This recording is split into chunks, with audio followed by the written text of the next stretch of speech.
getting the garden ready for spring. So this, we have Dolly helping. She's not really helping at all. She's really just wants to come through this fence and be with us, but anyway. So what we're doing today is putting up the chicken wire because it's time to kick the chickens out of the garden. So I have Paige here is helping, as well as Hannah on film, and we are going to put up this chicken wire against the Paige wire so that the chickens can't get in through the side of the fence. Some varieties, some bigger varieties of chickens will fly over the fence.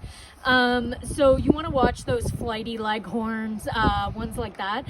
If you're worried about this and it's kind of a pain for you, you want to stick with some bantam breeds of chickens.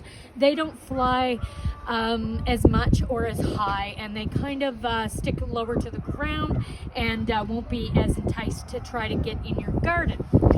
So, Paige, I want you to go through here. We're going to take those zip ties. I'm just going to zip tie two.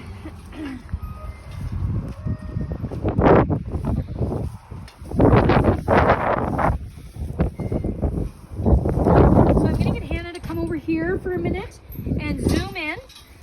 As you can see, we've got some garlic coming up right here.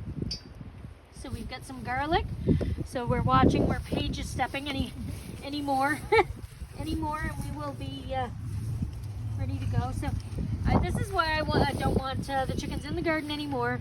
So because this won't be ready to harvest until July, but we want to give it a fighting chance. So we are looking after that garlic. If you want your garlic to form big, firm cloves and bulbs, you want to be able to let those that garlic go through a frost. So that is what causes. I'll talk and do this at the same time, and we won't get anything done. That is what causes a big bulb and your bulbs to form cloves. Last year we were doing spring renovations. I wasn't able to get the garlic in the ground in the fall because I knew we were going to be digging it all up and expanding the garden, so we didn't do that. But this year I was able to get that garlic in. We got our garlic this year from Sisaboo Organics. Big shout out to them. They sell at the Annapolis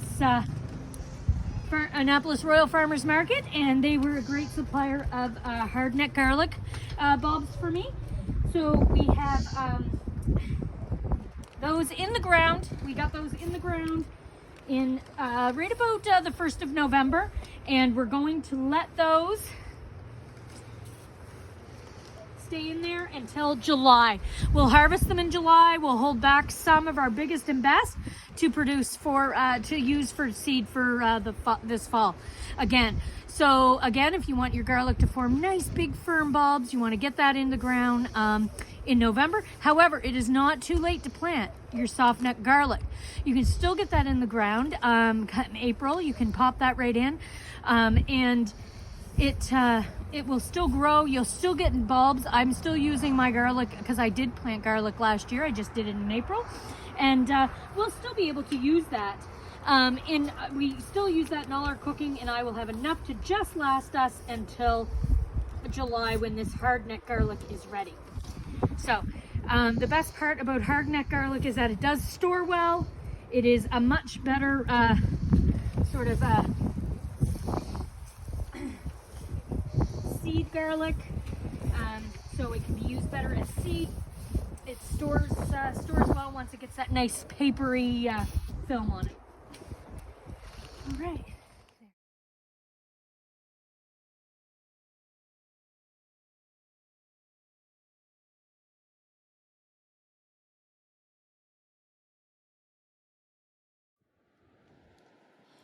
So what we've done, the girls have shoveled the manure compost into the cold frame, and we're going to be getting ready to transplant lettuce, mesclun, arugula, and some other lettuces into the cold frame, and hopefully we will have some lettuce available in late April. Hopefully this will get warm enough. I'm thinking it will. I followed Nikki Jabor's garden design from her new book, Growing Undercover, for this cold frame. It was built by Lori Foster and with supplies from Wilson's Home Hardware. So big shout out to them for their help in getting all the lumber into this wonderful project. So we've got some exciting news with Wilson's as well. I'm going to be partnering with them coming up for a lot of garden tips and tricks for a simpler life, and so for some homesteading ideas, and I'm really excited about that. So the best part about this cold frame is that hopefully we will get our lettuce harvest speeded up. I'm going to put a temperature probe in here so that we can see what temperature it gets to before the lettuce really does well, so that I can keep track of that.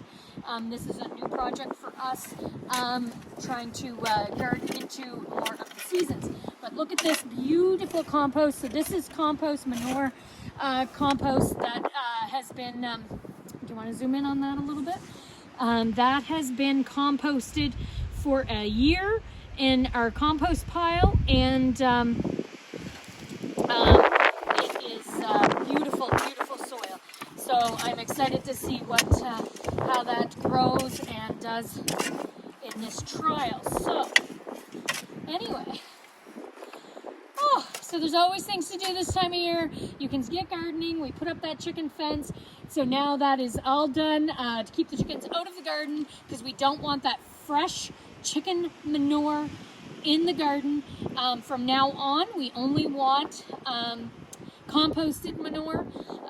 And if it is chicken compost, you want it to be probably good 3 or 4 months old, unless you have turned it quite rapidly and speeded up the process. If it is horse manure, you are going to wait a year roughly before putting that manure in the garden.